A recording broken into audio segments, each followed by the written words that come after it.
আল্লাহ মালাকুল মাউত কে বলবেন, মালাকুল মাউত কি অবস্থা? বলবে সব শেষ।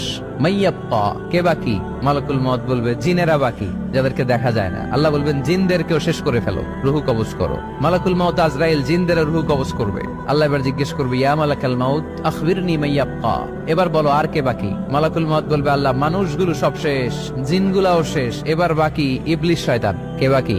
ইবলিসরেও শেষ করো, ইবলিসও শেষ। আল্লাহ আবার জিজ্ঞেস করবেন, ইয়া মালাকাল মাউতি মাইয়াপ্পা, আর কে বেঁচে আছে বলো? মালাকুল মাউত বলবে, আল্লাহ আপনার কথা অনুযায়ী পৃথিবীর সব মানুষের রুহু কবজ করলাম, সব জিনদের রুহু কবজ করলাম, ইবলিসের রুহু কবজ করলাম, এখন আছে শুধু ফেরেশতা। আছে কারা? যাও ফেরেশতাদের রুহু কবজ করো। ফেরেশতাদের রুহু কবজ হয়ে যাবে। এবার আল্লাহ জিজ্ঞেস করবেন, ইয়া মালাকাল মাউত আখবিরনি মাইয়াপ্পা। মালাকুল মাউত বলবে, আল্লাহ আপনার কথা মতো ধরে ধরে সব শেষ, ফেরেশতাও শেষ, 4 জন ছাড়া। কয়জন ছাড়া? জোরে বলেন, কয়জন ছাড়া? ইসরাফিল, জিব্রাইল, মিকাইল,